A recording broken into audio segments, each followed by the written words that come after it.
Why do so many secret orders, esoteric doctrines, and spiritual traditions from different times point with such reverence to a single structure? The Temple of Solomon. An ancient building, described with meticulous detail in age-old scriptures, that transcends its physical aspect and becomes a timeless symbol of wisdom, hidden power, and soul evolution. But what really hides behind these sacred stones? Why is this temple the philosophical foundation of Freemasonry, and yet is cited by Christ as an image that would be destroyed to be rebuilt in 3 days? There is something much deeper, a hidden code, a truth sealed between columns that has never been fully revealed. And now, perhaps for the first time, these layers will begin to be unraveled. Since the most ancient times, mankind has been seeking to understand its origin, its purpose, and its ultimate fate. This spiritual quest has always led to the construction of temples, not only as places of worship, but as external representations of an internal architecture, the architecture of the soul. In this context, Solomon's temple is not just the sanctuary of the ancient Hebrews. It becomes a mirror of the invisible, a reflection of divine engineering. Every measure, every material, every symbol engraved on the columns or walls of the temple carries a coded message, an access code to the divine. A code that, according to many initiates, was safeguarded by Freemasonry and silently pointed out in the words of Christ. The relationship between the temple and the human soul has never been an isolated metaphor. It's a map. The ancients knew this. The Egyptian, Babylonian, Hindu, and later Christian traditions understood that what is built in the outer world must correspond to an invisible construction in the inner world. Solomon's temple, in this sense, is one of the most perfect archetypes of this truth. Not just a building, but a spiritual journey. Not a house for the divine, but a route of ascension. The bronze pillars, the Holy of Holies, the Ark of the Covenant, everything has hidden meaning. Everything was left to be interpreted by those who have eyes to see. But how does this temple connect to the figure of Christ?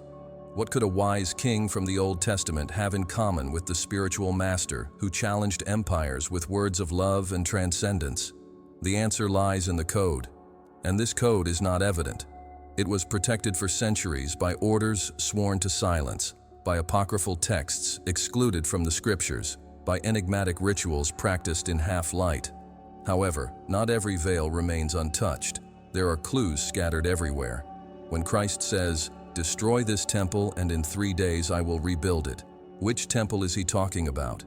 And who are the true builders? Freemasonry venerates the temple as a symbol of personal and collective improvement. Each degree, each tool, each rite reflects a stage of spiritual construction. Masons do not build cathedrals in the outside world. They build themselves. And yet, all of this revolves around a single sacred blueprint, Solomon's temple design. A temple that seems more of an enigma than a simple structure. The enigma of how humanity can emerge from the raw stone of ignorance to achieve the polished perfection of divine consciousness. And on this path, the figure of Christ re-emerges as the key that connects the visible to the invisible, the old to the eternal. What few people know is that the temple was also a representation of the human body. Its compartments reflect vital organs, energy centers, psychic portals. Its courtyard, its altar, its veil. Everything corresponds to something within us, just as the living Christ constantly pointed inward, stating that the kingdom of heaven is within each one. The temple, then, is not something to be found in Jerusalem, but something to be unveiled within our own selves. It is a journey from within to within, and this concept is embedded in the essence of the highest teachings of Freemasonry, as well as in the most mystical parables of Jesus. Throughout history, many have sought the Holy Grail, the lost manuscripts, the temple treasures. But the true treasure has always been in understanding what this temple spiritually represents. What it says about the human condition, about suffering, ascension, glory. The temple speaks of pain and redemption, of sacrifice and enlightenment. That's why it remains an obsession among occult orders, theologians, and historians. Because it is a perfect symbol, closed and open at the same time, concrete and metaphysical, veiled and evident. And the one who truly understands the temple no longer needs external temples. We are at a turning point. In this video, we will not only unravel the Masonic code of the temple, but trace its direct and surprising connections with the deepest teachings of Christ. We will observe how ancient symbols find new meanings, how secrets veiled for centuries begin to shine in the light of awakened consciousness. But caution is needed, for true knowledge never comes without responsibility. Entering this temple is crossing a threshold, and not everyone is ready. This journey is not about religion, nor about doctrine. It's about awakening. It's about understanding how great spiritual masters left clues in their words, works, and symbols, so that one day the seeker could gather the pieces of the puzzle. And that day could be today. By understanding the Temple of Solomon from an initiatory and spiritual perspective, you will begin to understand why Christ spoke in parables, why certain teachings were hidden, and why Freemasonry became the guardian of secrets as ancient as the human soul itself. The mystery is right before you, and this is just the first step. As we move forward, you'll begin to realize that the temple Solomon built, Freemasonry preserved, and Christ embodied, is alive within you. With every word, every revelation, you are in fact reconstructing your own inner cathedral. And there is no work more sacred than this. Are you ready to cross the sacred portico? Then come. The temple is about to be reopened. Among the most enigmatic characters in sacred history, Solomon holds an absolute prominent place. Not only for being a glorious king, recognized for his justice and wisdom, but for embodying the archetype of the supreme initiate, one who, guided by the divine light, erects a work that surpasses the confines of earthly architecture. Solomon was not just a monarch, but a symbol, and his life, far from being a common historical narrative, presents itself as a symbolic compendium for truth seekers. The construction of the temple was, above all, an act of spiritual consecration, a reflection of universal harmony, a coded model of the inner journey of the soul towards its creator, and this model resonates to this day in Freemasonry, in sacred texts, and more deeply, in the hidden teachings of Christ. Solomon's wisdom, according to the scriptures, was a divine gift. But what does that truly mean? It's not just about the ability to judge between good and evil, but to access subtler planes of reality. Solomon understood the language of symbols, sacred mathematics, the science of spiritual correspondences. His reign was not only political, but esoteric. He maintained alliances with distant peoples, not just for geographical interests, but because he recognized in the traditions of other peoples the fragmented truths of the universal one. Solomon was a spiritual syncretist, someone who saw in the Egyptian, Chaldean, and Phoenician practices reflections of the eternal wisdom that also animated Israel. This openness made him not only wise, but a true initiate. The construction of the temple was a gargantuan endeavor, not only due to the logistics and materials involved, but also because of the complexity of the symbolism embedded in every detail. The temple was not merely a space to house the Ark of the Covenant, it was a microcosm of the universe. Its measurements reflect proportions that are present in the cycles of time, celestial bodies, and even in the structure of human DNA. This numerical harmony was not accidental. It was intentional. It was a way to anchor the higher laws governing the cosmos into the physical plane. Solomon, aided by craftsmen like Hiram Abiff, did not build just any building. He erected a portal, a point of intersection between the visible and the invisible world, where the frequencies of the divine could resonate with greater purity. And who was Hiram Abiff? Much more than a skilled craftsman, he represents the archetype of the master builder, the one who holds the secrets of the royal art and only passes them on to the worthy. The relationship between Solomon and Hiram is deeply symbolic, representing the union between royal power and initiatory wisdom. Together, they manifest the divine will on earth. Hiram is the one who understands the hidden code of the temple, who knows how to shape the rough stone of matter to reveal the sacred form hidden within. His story, later adapted by Freemasonry, becomes an allegory of initiation, of symbolic death, and the rebirth of the spiritual being. Solomon, therefore, is the archetype of the initiated king, one who governs not by force, but by light. He represents the synthesis of power with consciousness. And it is precisely this model that Christ also manifests, centuries later, but with a new tone, that of unconditional love as a force for building the new temple, no longer made of stones, but of awakened hearts. Both are connected by an invisible bridge, sacred knowledge. Both point to the need to rebuild the inner temple. Both understand that true royalty is spiritual, and that only the true initiates are capable of erecting eternal temples. Later Kabbalistic traditions assert that Solomon was a master in the science of the tree of life. He used the 10 Sephirot as a model for the temple and as a route for spiritual ascension. Each stage of construction corresponded to a degree of consciousness. Each chamber of the temple was a sphere of learning. And more than that, the Ark of the Covenant itself, located in the Holy of Holies, was a representation of the highest point of the divine mind, the crown, the Keter.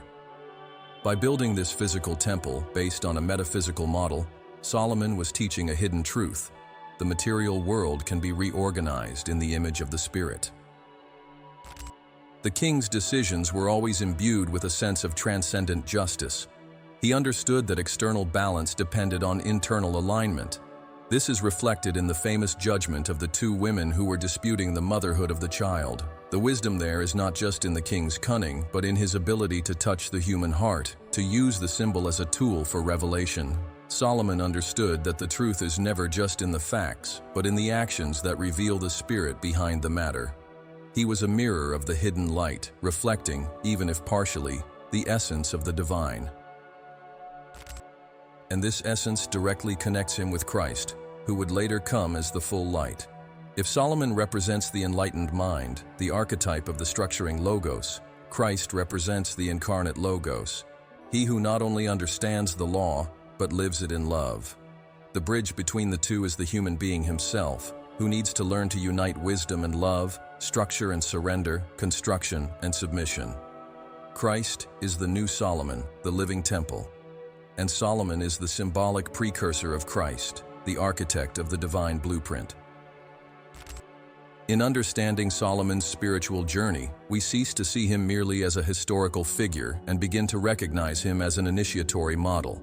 A master who does not speak in words, but in proportions, who teaches not in speeches, but in meticulously positioned stones. His temple is a silent scripture where each block is a letter, each chamber is a verse, and whoever learns to read this temple awakens to a hidden gospel that precedes the words of Christ, a gospel that speaks to the awakened heart and silences the confused mind. And then the inevitable question arises. If Solomon knew divine science, why was it hidden? The answer is simple and profound. Because true knowledge is dangerous for the unprepared.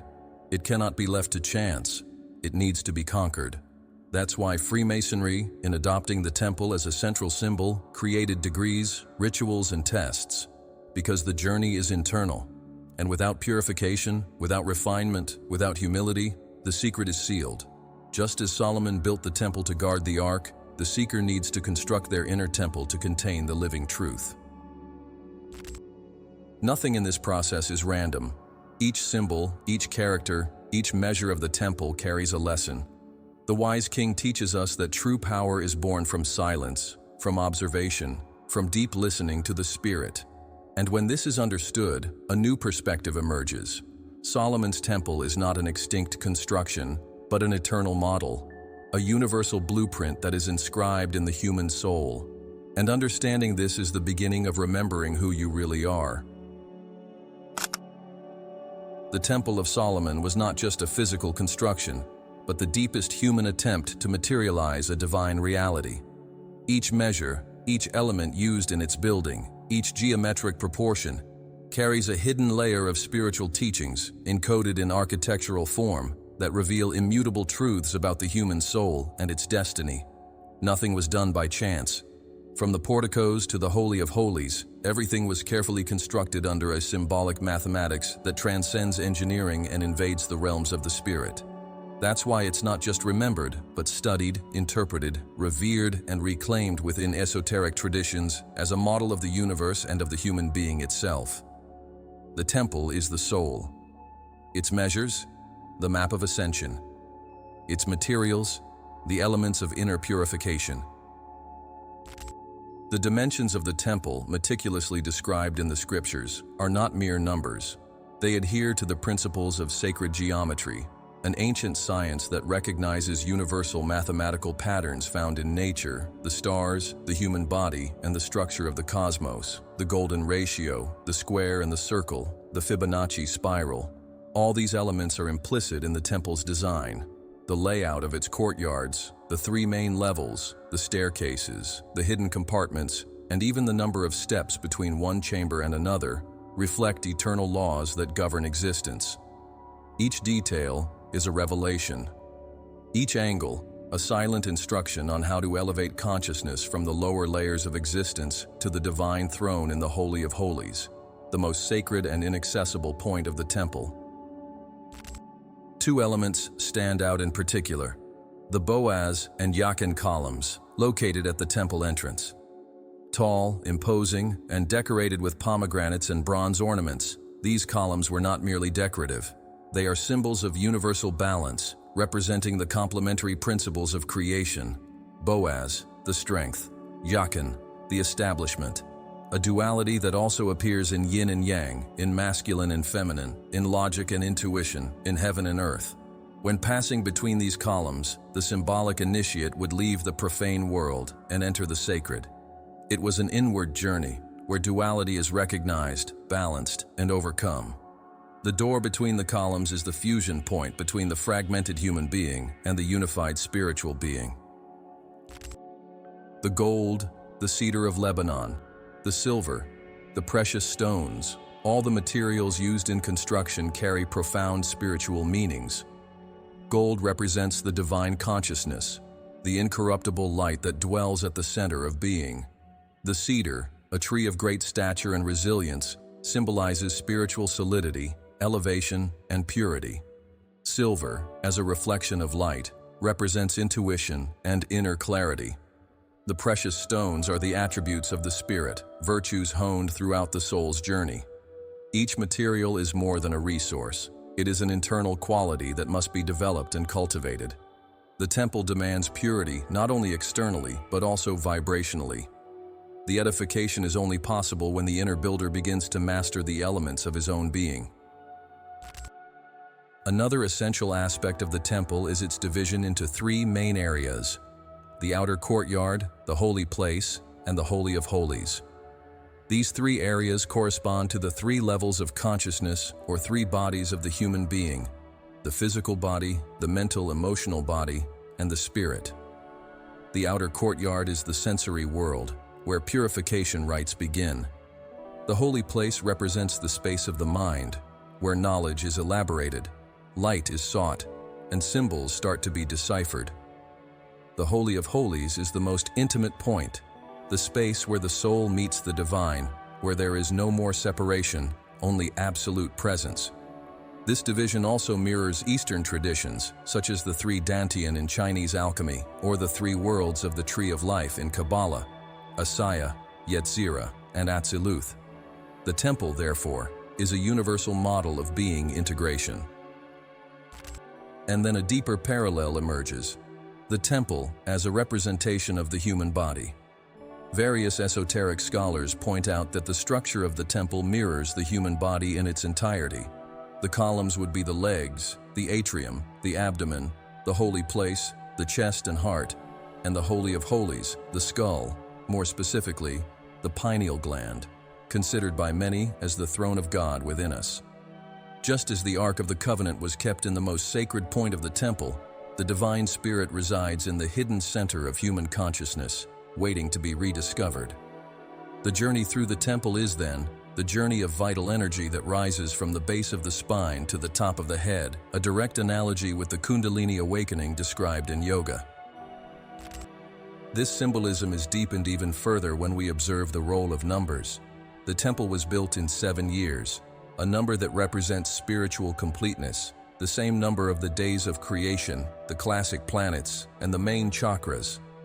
7 priests played 7 trumpets around the walls of Jericho, like 7 notes vibrating the fall of the inner walls. The number 12, associated with the tribes of Israel and the 12 showbreads within the temple, echoes the 12 signs of the zodiac and the 12 apostles. The architecture of the temple not only orders space, but also tunes time, creates rhythms, activates frequencies. The temple is a cosmic harp tuned to play the melody of reconnection with the One. The utensils used in the temple also have hidden meanings. The altar represents the sacrifice of the ego, the renunciation of lower desires. The table of breads represents the food of the soul, sacred knowledge. The seven-branched candelabrum is the lit tree of life, the illumination of energy centers that lead to the spirit. And the Ark of the Covenant itself is the symbol of the pact between man and God, kept not only in the physical temple, but in the heart of those who awaken. It's no coincidence that this ark disappears from history, perhaps because its true place is within those who reach the inner Holy of Holies. The staircase that leads from one level of the temple to another represents spiritual elevation. It can be compared to Jacob's ladder, which connects earth to heaven. Each step is an initiation. Each stride requires renunciation, purification, study, silence. And each level reached brings the human being closer to the divine presence. The ascent of the stairs is also the ascent of the soul on its journey back to its origin. It is not a literal staircase, but an internal ascension, where consciousness ascends, step by step, through the symbolic work of inner reconstruction. When the ancient wise men designed the temple, they were not merely building a sanctuary. They were creating a language without words, where each element speaks directly to the soul. A symbolic alphabet that, once understood, reactivates the dormant memory of the divine origin of the human being. And it is precisely this language that Freemasonry inherited, encoded, and taught through its tools and rites. The temple is the first primer of spiritual initiation, where silence reveals more than 1,000 speeches, and the rough stone transforms into the altar of the divine presence.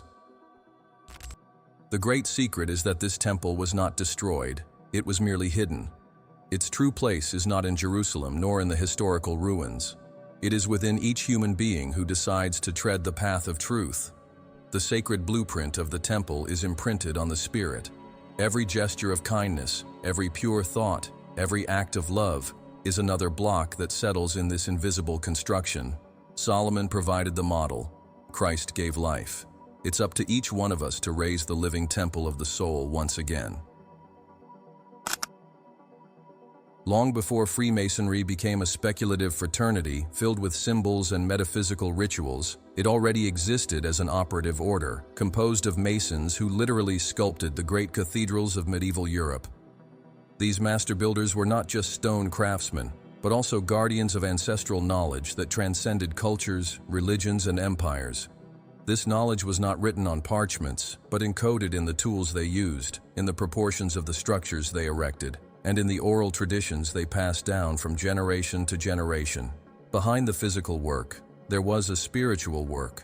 The temple that was rising in the cities was a reflection of the temple being built in the soul. And at the center of this mystery has always been Solomon's temple, not as a memory of the past, but as a living symbol, an initiation code.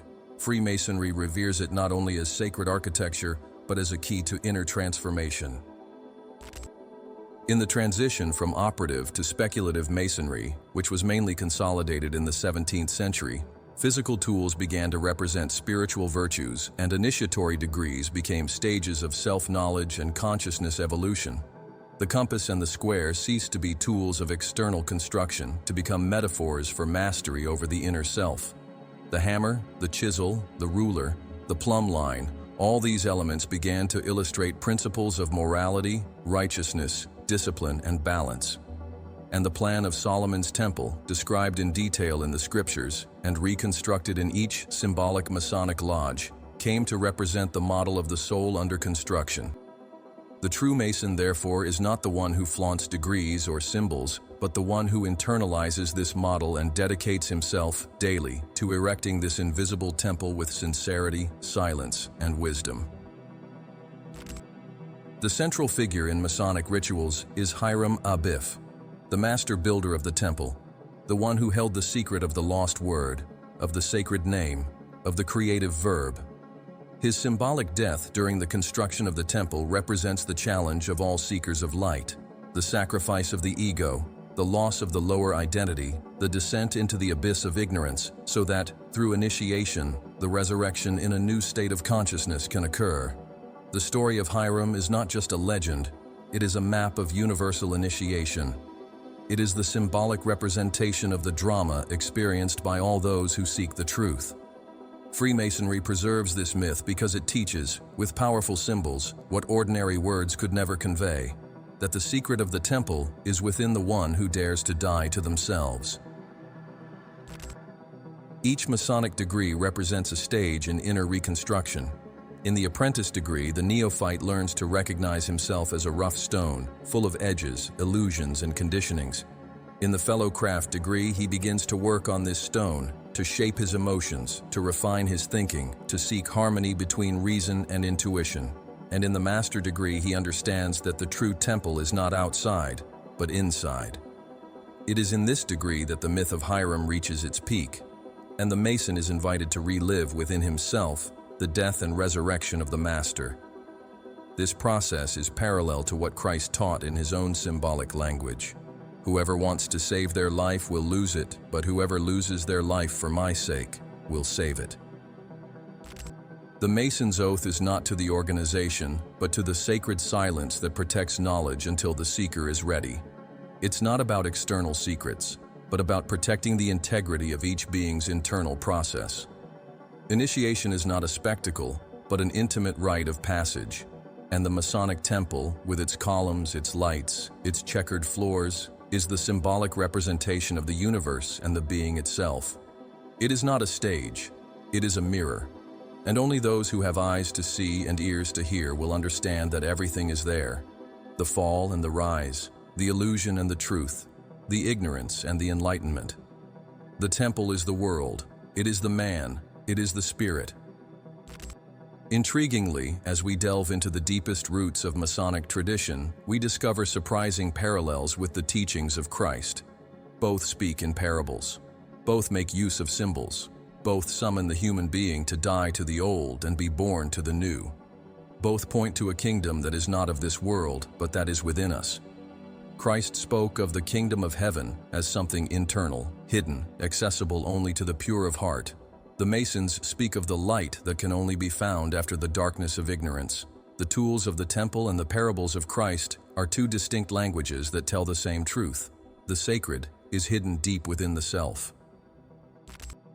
When studying the ancient Masonic manuscripts and the symbolic speeches of the rituals, it becomes clear that Christ is not a figure alien to the tradition, but for many initiates, the true master of masters. He is the archetype of the perfect master, the one who knew the true name of God, who understood the code of the temple, who lived the supreme initiation, the total surrender of the lower will to the divine design. The crucifixion is the final test of the initiate, the total abandonment of the self so that the light can fully inhabit. And the resurrection is the peak of the master's degree, the definitive entry into the Holy of Holies, where there is no more separation, only unity. It is crucial to understand that the temple was not destroyed solely by external forces, but also due to internal forgetfulness. The code was lost, not because it was stolen, but because it was overlooked.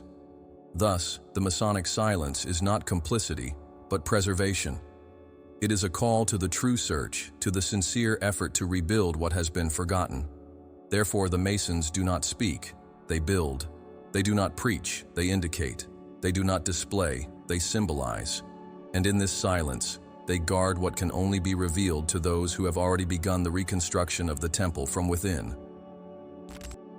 The connection between Masons and prophets thus becomes inevitable. Solomon built with wisdom, Hiram with art, Christ with love. The three pillars of initiation are present: wisdom, beauty, and strength. Freemasonry, as the heir to this tradition, is not the origin, but the channel. It is not the temple, but the path to it. It exists to remind us that every human being is a potential architect, carrying within themselves the tools, the sacred blueprint, and the call to divine work. There is no temple more important than the awakened being. And if Christ was speaking of the temple that would be destroyed and rebuilt in 3 days, perhaps he was pointing to this internal process. The fall of illusion, the dark night of the soul, and the ascension of the true self. 3 stages, 3 symbolic days, 3 degrees. Freemasonry, like Christ, teaches through symbols because the truth cannot be explained. It needs to be lived. The Masonic secret, therefore, is not in the words that are silenced, but in the light that is ignited when the seeker becomes the temple. And when this happens, the silence finally unravels because the truth no longer needs to be protected. It becomes the very being itself. Throughout the centuries, many have looked at Christ's teachings with eyes focused solely on dogma, forgetting that he was, above all, an initiatory master, not just a preacher, but an encoder of the highest truth.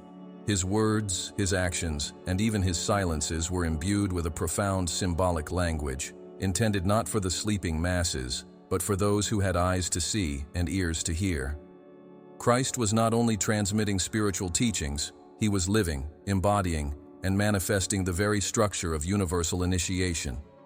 And in this journey of self-giving, renunciation, and enlightenment, he reveals himself as the true perfect master, the archetype that, in Masonry and in so many other esoteric traditions, represents the highest degree that the soul can attain. He did not come just to teach, he came to be the very blueprint of the new temple, a temple no longer made of stones or precious metals, but of flesh, blood, and spirit, the living temple of the awakened heart.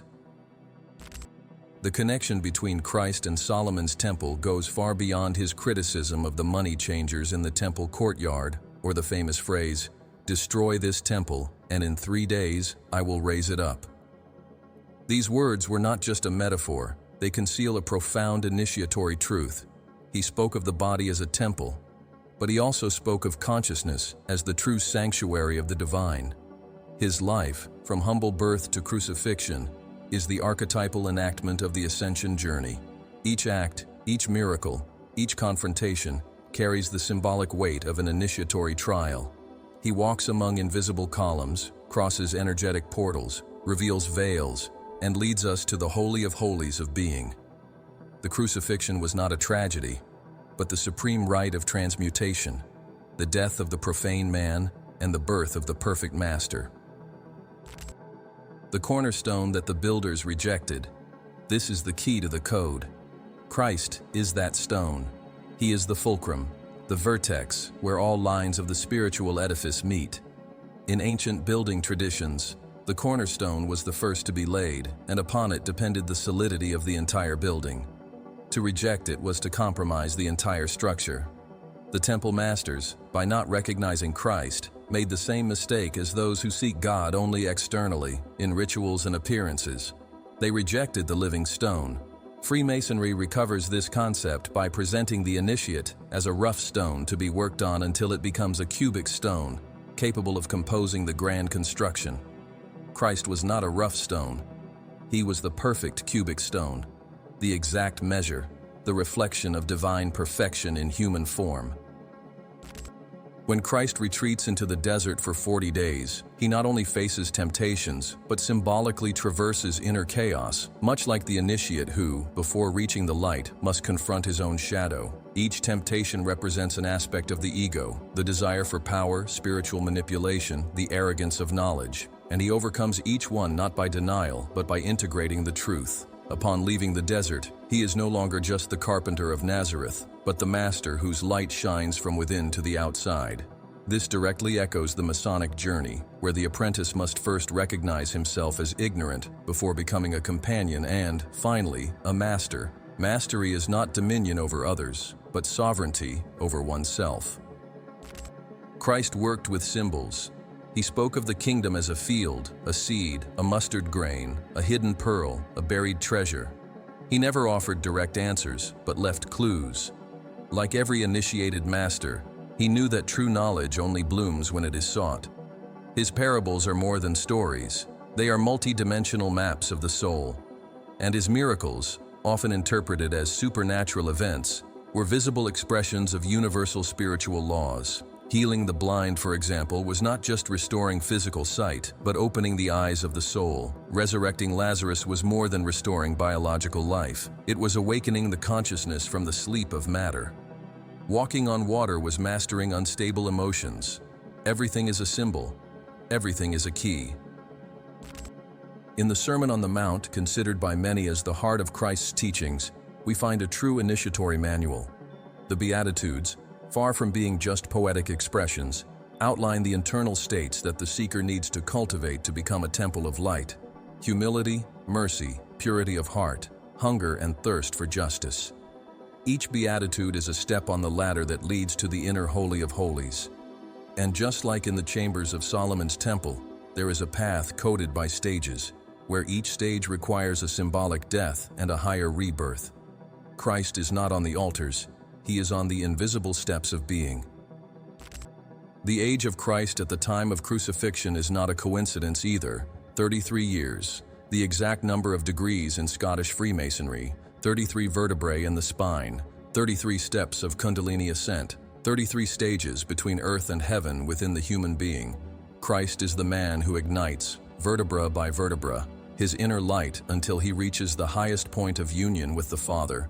This process, described with different images in various traditions, from Kabbalah to Yoga, from Hermeticism to Tao, finds in Christ its purest representation. He is the way, the truth, and the life, because he internally traversed this same path and left symbolic footprints for others to follow. The cross, in turn, is the altar of the initiate. It is the point where the axes of time and eternity meet, horizontal and vertical, body and spirit, matter and essence. When Christ surrenders on the cross, he is revealing the oldest secret. Sacrifice is not defeat, it is a gateway. The absolute surrender to the divine dissolves the separation between creator and creature. The cross is the point where the external temple collapses and the internal temple is revealed. And when the veil of the temple is torn after his death, the symbolism is clear, the separation is over. The Holy of Holies is no longer restricted to a few. It can now dwell in the heart of everyone. When studying the Gospels with a symbolic lens, it becomes apparent that Christ's entire journey is a supreme initiation ritual. From the baptism in the waters of the Jordan, where the Spirit consecrates him, to the final ascension, where he returns to the eternal dwelling, each step is reflected in the initiatory degrees preserved by esoteric orders. Christ was not a member of a secret institution, he was the secret revealed. His body was the temple, his words, the scripture, his cross, the altar, his blood, the seal, his resurrection, the return of the word to its origin. And the Holy Spirit descending upon the disciples is the sacred fire that ignites the inner temple of each initiate. It's no coincidence that many spiritual orders, including some older Masonic currents, see in Christ the fulfillment of the initiatory work, not as a religious figure, but as an archetypal model of the awakened soul.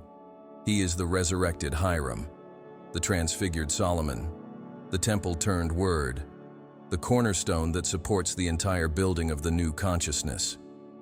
Recognizing this is not converting to a faith, but remembering a forgotten truth. The light is not outside. It is latent in each one who decides to tread the path of rebuilding the internal temple with courage, discipline, and love.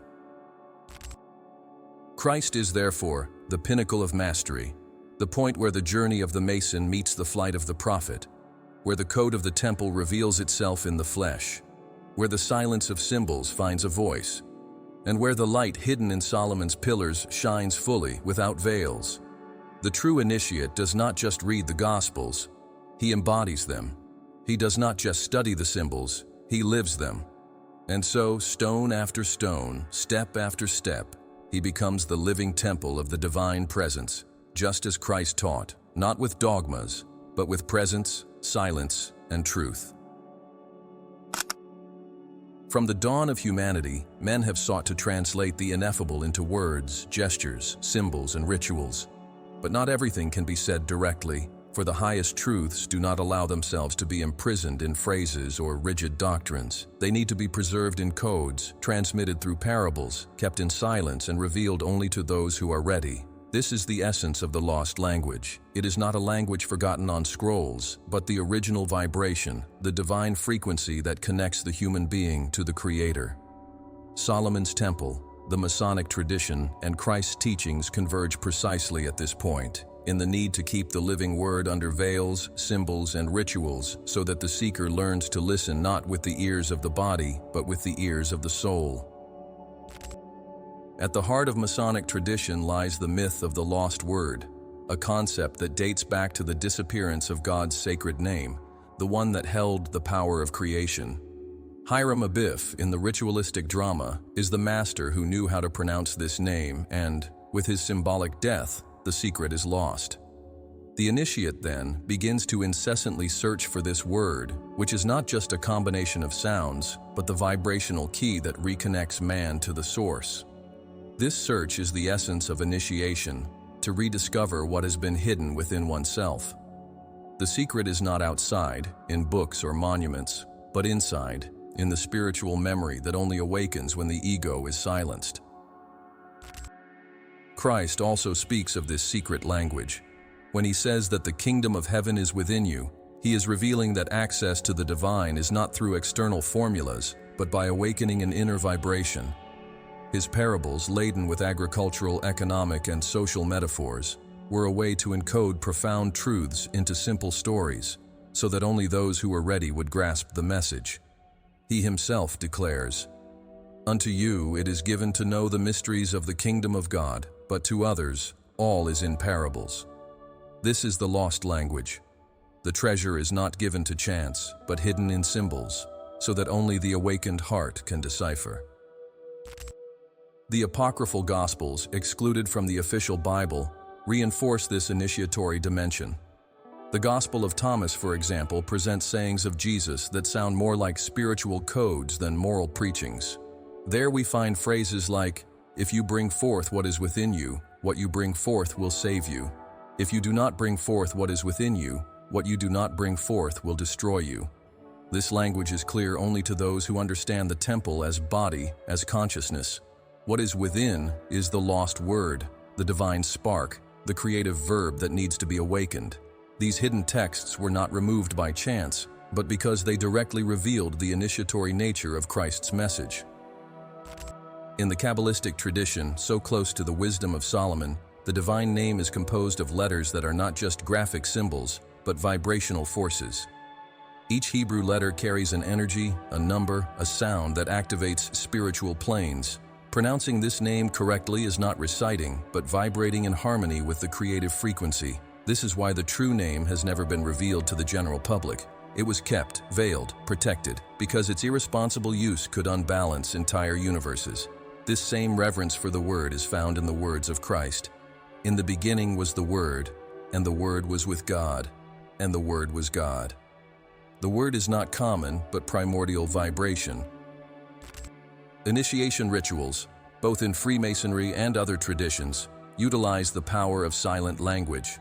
The placement of hands, the position of feet, the touches and signs, all form a symbolic alphabet that communicates hidden realities without the need for sound.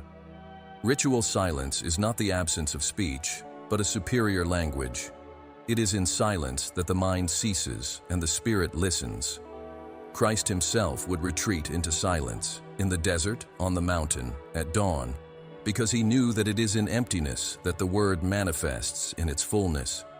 Thus, the initiate learns that the lost language is not found in libraries, but in the internal space of retreat.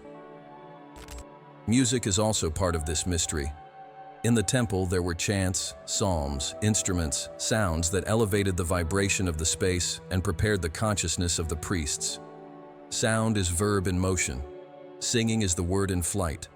Christ and his disciples also sang hymns, and in Gnostic traditions, sound was considered one of the purest forms of accessing the divine. The Amen, the Hallelujah, the Hosanna are not just devotional expressions, but vibrational mantras capable of altering states of consciousness and opening inner portals. This sonic language is part of the lost word, the sound that vibrates the universe back to its origin. Another dimension of this mystery lies in the gesture. Christ healed by laying on hands, touching the eyes, lifting his gaze. Each movement was a symbol, each gesture a silent code. And Masonic rituals preserve this same principle, using signs that are not understood by those looking from the outside, but that carry within them a living energy. The lost language is not just spoken word, it is body, it is sound, it is symbol, it is vibration. The initiate who learns to decipher this language begins to realize that everything around him speaks: the stones, the stars, the winds, the silence. The world is a living temple written in codes. When Christ says that even the stones would cry out if the disciples were silent, he was revealing this truth. The entire universe is a verb. Everything is language. Everything communicates the sacred. The problem is that humanity has lost its inner ear, forgotten the listening of the soul. The lost language did not disappear. It was forgotten. And the initiatory process is precisely to remember, to reactivate this ability to hear the divine in everything. This is the greatest gift of Freemasonry, of the Kabbalah, of the hidden Gospels, not to provide ready-made answers, but to awaken spiritual hearing in the seeker. The return to the lost word is the ultimate goal of the initiate. It is to rediscover within oneself the primordial vibration, the divine spark that creates and recreates worlds. Christ embodied this word. His presence was a living verb. When he spoke, it was not just sounds, but vibrations that transformed consciousness. His disciples recognized this. Never has a man spoken like this. He was the rediscovered word, the living code, the lost language made flesh. And for this reason, his message has transcended millennia, because it was not just a discourse, it was an eternal sound that still echoes today in every awakened heart. Thus, the lost language is not something to be studied only in books, but to be rediscovered in the silence of the self. It is a language that is not learned, but remembered. It is not translated, but lived. And when the initiate rediscovers it, they realize that the entire temple resonates within them, that each cell is a verb, that each breath is a chant, that each heartbeat is a mantra. The temple then speaks, and the inner Christ responds. The lost word finally returns, not as an external sound, but as an eternal vibration.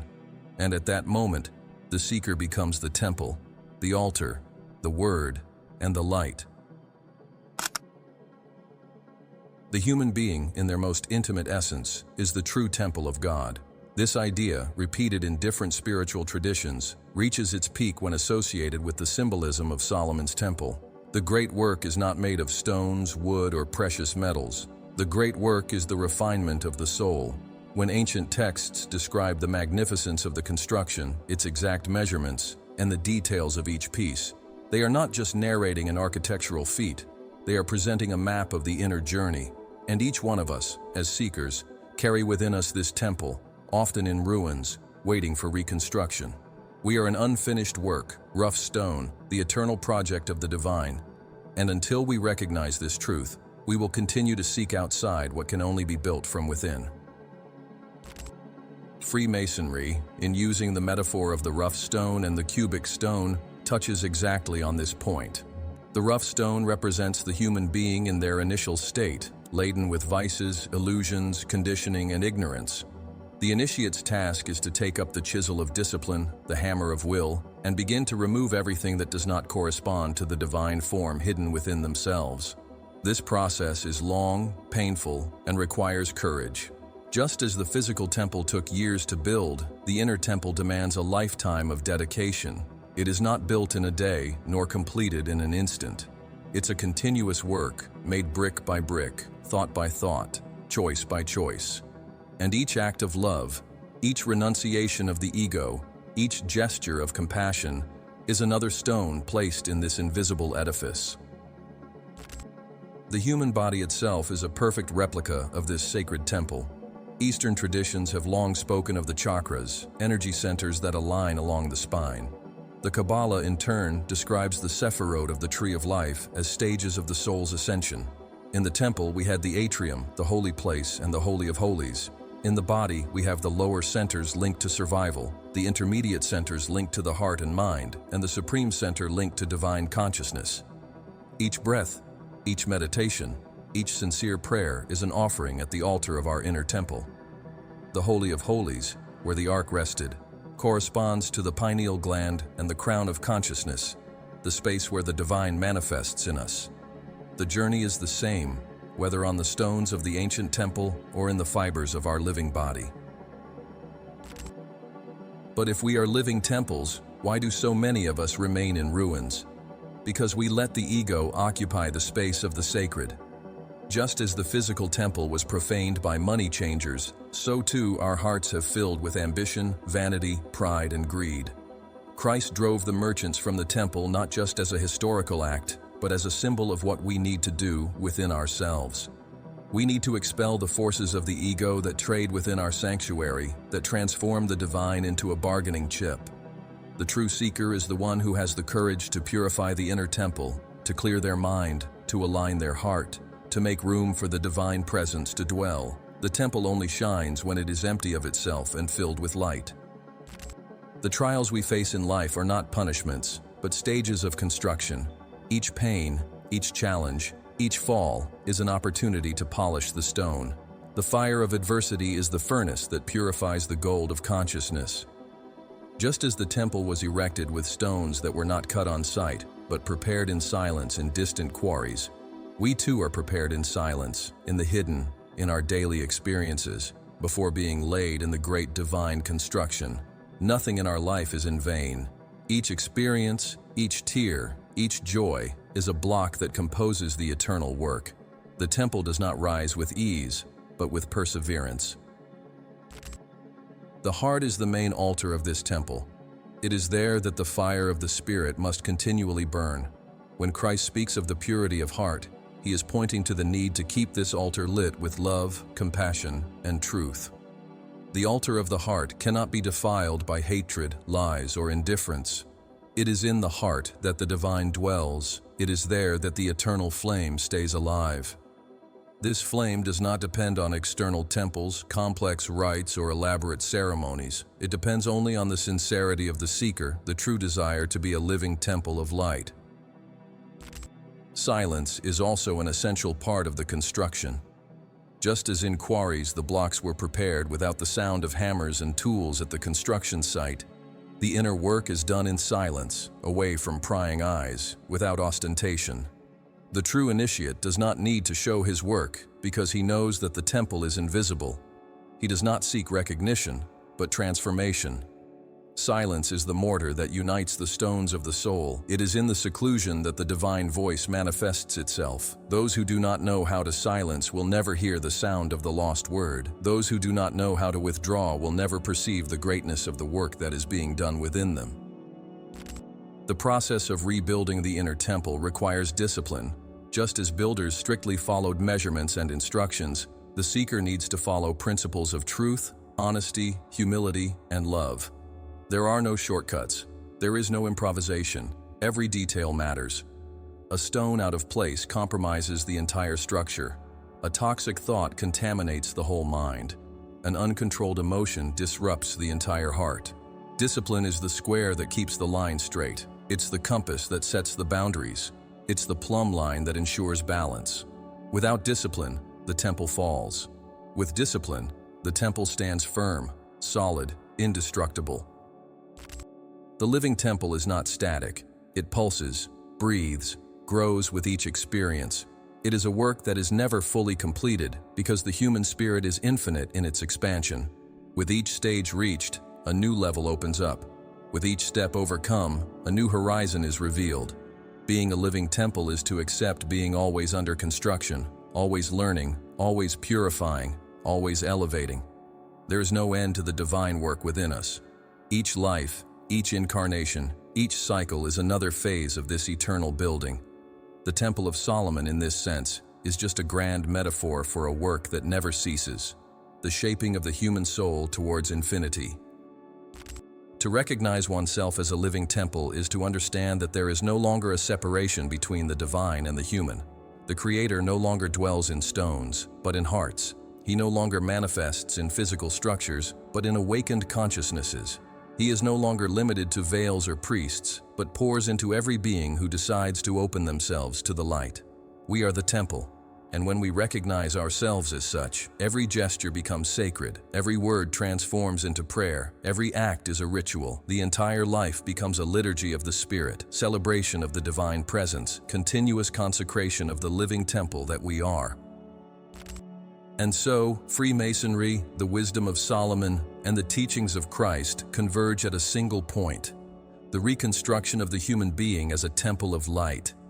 It doesn't matter how many times we fall, how many times the ruins pile up. It is always possible to rise again. It is always possible to rebuild. It is always possible to reignite the altar, because the temple is not made of stone, but of eternity, and eternity is never lost. We are an unfinished work, but in constant progress. We are a living temple, awaiting full illumination. And when we finally realize this, we will understand that the most sacred work in the universe is happening here and now within us. For centuries, scholars, mystics, and initiates have pondered the temporal and spiritual distance between the figure of King Solomon and that of Christ. At first glance, they appear to be characters separated by different contexts, cultures, and missions. One, the sovereign of Israel, architect of a physical temple that would become legend. The other, a humble teacher from Galilee, who spoke in parables and transformed lives with gestures of love and compassion. However, behind historical appearances, there is an invisible line that connects both in the same spiritual arc. This line is the hidden link, the bridge that unites Solomon's wisdom to Christ's love, the material temple to the inner edification, the code of Freemasonry to the incarnate Word.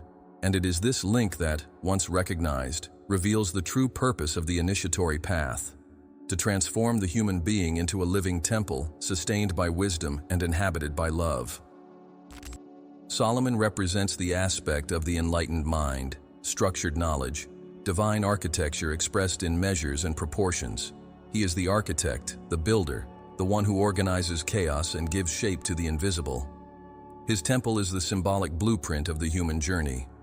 Meanwhile, Christ represents the aspect of the ignited heart, unconditional love, total surrender to the Father. He is the incarnate Word, the perfect master, the cornerstone. If Solomon prepares the space, Christ inhabits it.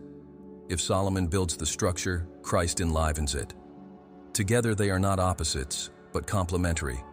And the revelation of the hidden link is precisely to perceive that wisdom without love becomes dry, and love without wisdom gets lost. It is the union of these two principles that raises the eternal temple. Freemasonry preserves this link in a veiled manner.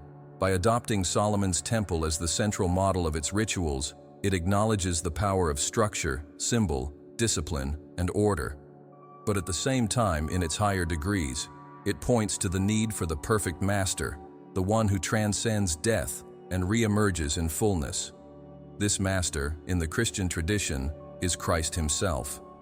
Thus, Freemasonry, even though it does not openly declare, keeps in its symbols the convergence of these two figures.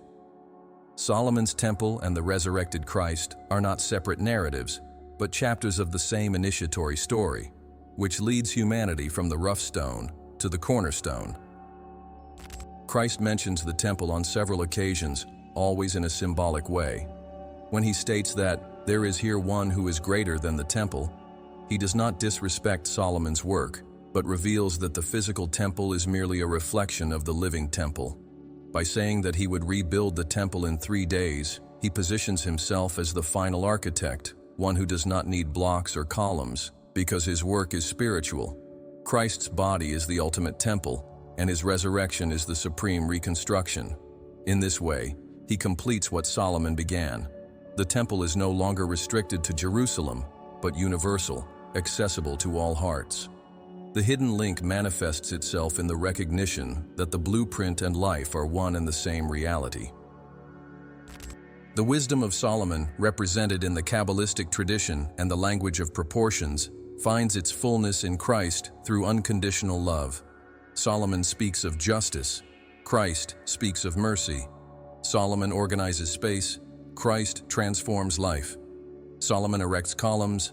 Christ raises consciousness. Solomon prepares the Holy of Holies for the Ark. Christ tears the veil and invites all to enter. What was once restricted to a few priests becomes accessible to every sincere seeker. This is the revelation of the hidden link. What began as a symbol becomes life. What was code becomes word. What was a temple becomes an awakened human being. It is important to understand that the hidden link is not just historical, but archetypal. It exists within each one of us. In our journey, we also need to unite wisdom and love. The intellect needs to find the heart. Discipline needs to join with compassion.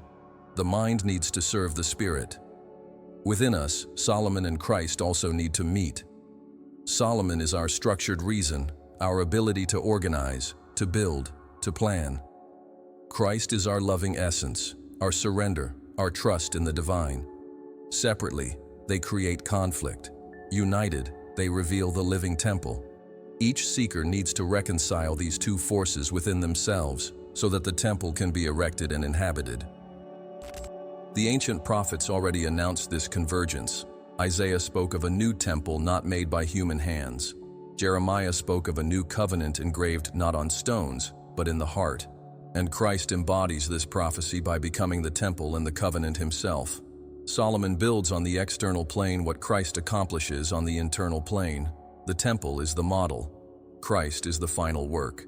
The hidden link is the passage from symbol to reality, from blueprint to word, from stone to heart. And this passage is not just an idea, but an initiatory experience that transforms the human being. In Freemasonry, the triangle of wisdom, strength, and beauty finds its ultimate expression in Christ. He has embodied wisdom, the strength of spirit, and the beauty of living truth. In Solomon, this triangle is evident in the construction, measurements, and proportions. Together they form the hexagram, the seal of integration between what is above and what is below, between the king and the master, between the architect and the redeemer. The hidden link is this point of convergence. When the seeker perceives this convergence, their vision broadens, their heart opens, and their journey finds new meaning.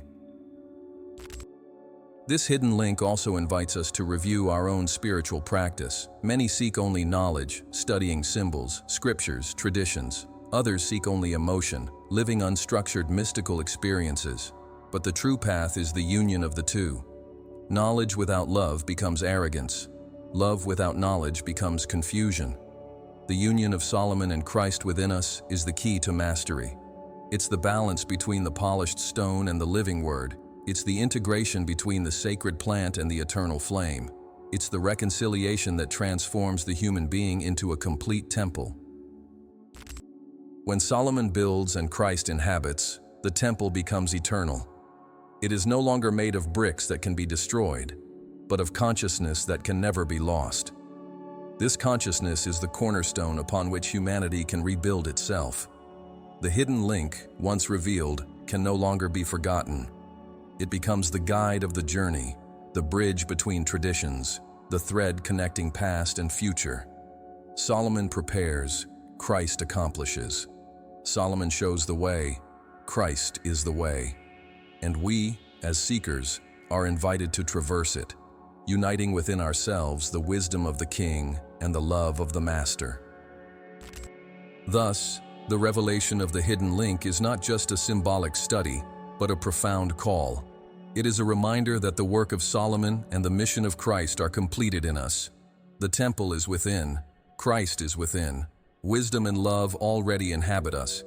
It is only necessary to unite, integrate, awaken, and when this union occurs, the temple is no longer a distant symbol, but a living reality. The work is completed, the cornerstone is manifested, the Holy of Holies is opened, the hidden link becomes visible, and the light finally dwells in the eternal temple of the awakened human being. We have reached the climax of this journey, where symbols, mysteries, codes, and revelations converge to a single place: you. Throughout the course, we explored Solomon's temple, its sacred proportions, Masonic rituals, the lost language, and the figure of Christ as the perfect master. However, none of this would make sense if it remained only in the realm of theory, as historical curiosity or intellectual exercise. The true purpose of this path is to awaken in each seeker the awareness that the temple, the word, the verb, and the cornerstone have always been within the human being. The great work has never been external, it has always been internal, and recognizing this is the beginning of an irreversible transformation, where ordinary life ceases to be routine and becomes liturgy, where each gesture is a brick, each thought is an ornament, and each emotion is a column erected in the temple of the soul. The hidden stone within you is the cornerstone rejected by the builders of the outer world. It is not found in monuments, nor in secret societies, nor in hidden documents. It rests silently within the heart, waiting to be discovered. This stone is the divine essence, the immortal spark, the fragment of eternal light that the Creator has placed in every being. Many go through their entire lives without even noticing it, because they are too busy with the illusions of the ego, with the noises of the world, with the fleeting vanities. But those who stop, quiet down, and look within, find this precious stone. And by placing it at the center of their lives, they realize that everything begins to align, because finally, the structure is laid on the correct foundation. This is the final revelation. You already carry within you what you were so fervently seeking outside. The Temple of Solomon was grand, but it was not eternal. It was destroyed, rebuilt, and lost again. But the inner temple cannot be destroyed by fire, wars, or enemies. It is beyond time and space. That's why Christ constantly pointed inward, reminding us that the kingdom of heaven does not come with outward appearances, but is already within each of us. Freemasonry, when talking about the rough stone that must be polished and dramatizing the myth of Hiram, is not speaking of an external secret, but of the inner journey of each human being. The secret is this: you are the temple, you are the stone, you are the altar, you are the Holy of Holies. There is no separation between the builder and the work, between the initiate and the mystery. Everything converges in the awakened being. What is at stake is not just knowledge, but transformation. It's pointless to understand symbols if they are not lived. It's pointless to decipher codes if the heart remains closed. It's pointless to build external temples if the inner temple is in ruins. The true call is for you to become a builder of yourself, an architect of your own soul. And this requires courage, discipline, love, and surrender. It requires recognizing the rough stones of the ego and having the patience to polish them. It requires crossing the inner desert, facing one's own shadows, symbolically dying to be reborn in spirit. This is the daily work of the initiate, to continuously rebuild oneself until the light fully inhabits the temple. Throughout this journey, we've seen that Solomon represents wisdom, Christ represents love, and Freemasonry preserves the path of construction. But these archetypes are not distant from us. They live within each seeker. Wisdom is in your mind, ready to be awakened by study and contemplation. Love is in your heart, waiting to be released in gestures of compassion and kindness. And the path of construction is in your hands, in the choices you make every day. You are Solomon when you plan your life consciously. You are Christ when you act with love. You are a Mason when you work on yourself, stone by stone, without giving up on the work. The hidden link is completed in you. That's why the conclusion is not an end, but a beginning. By recognizing yourself as a living temple, you are called to live differently. There is no longer room to trivialize your thoughts, your words, or your actions. Every detail matters, because everything you do is part of the edification. Each choice is a stone that can either strengthen or weaken your structure. Each emotion can be an ornament or a crack. Each gesture can be a step or an obstacle. Life ceases to be random and becomes conscious. And when this happens, you begin to feel the divine presence, not as something distant, but as something pulsating with every breath, every glance, every moment. The hidden stone within you is also the key to eternity. It is the indestructible fragment that survives physical death, transcends time, and traverses existences. It is the seed of immortality. Christ fully awakened it within himself and showed us the path to do the same. He did not come to be worshipped, but to be followed as an example. He did not raise stone temples, but illuminated hearts. His mission was to tear the veil and show that the Holy of Holies is accessible to all. There are no intermediaries, no unreachable secrets, no insurmountable barriers. The only requirement is that you are willing to look within, to acknowledge yourself as a temple, to place the cornerstone in its rightful place. The silence of the initiated throughout the centuries was not to hide the secret, but to preserve it. Because the secret cannot be given, only discovered. It cannot be imposed, only lived. It cannot be explained, only experienced. The secret is this: The hidden stone is you. The hidden temple is you. The lost word is you. Christ is you in an awakened state. When this truth echoes within, there is no longer a need for external symbols because everything is already revealed. The rituals become reflections of a living reality. The symbols become mirrors of an enlightened consciousness, and the initiate stops seeking and starts to be. The big question then is, what will you do with this revelation? Will you continue living as if you were merely matter, hoping that someone else will build for you? Or will you take on the role of architect of your own soul, erecting the temple that is already inscribed in your essence? The invitation is clear. Rebuild yourself. Expel the merchants from within you. Purify the altar of the heart. Ignite the inner flame. Work on the rough stone. Become a cubic stone. Lay the cornerstone. Enter the Holy of Holies. And live as a living temple of light. There is no more sacred work. There is no higher mission. There is no truer path. The conclusion of this journey is not an ending, but a consecration. You don't need more external temples because the temple is you. You don't need more codes because the code is within you. You don't need more intermediaries because Christ is within you. Recognize, awaken, build. This is the final message of Solomon's temple, of Freemasonry, and of Christ himself. The hidden stone has been found. The temple is ready to be inhabited, and the light already shines within. Now, only one choice remains: to live as an unfinished work or to become an eternal work. The call has already been made. The temple awaits. The decision is yours. And now, mind unfettered, tell me, which part of this great mystery resonated most within you? Was it the temple as a symbol of the body, Christ as the cornerstone, or the revelation that you yourself are the sacred work in progress? Share your vision in the comments, because when we collectively manifest our reflections, we expand the collective temple of consciousness. And if you felt the call of this journey, don't stop here. There are still more veils to be lifted. Click now on the video that appears on your screen.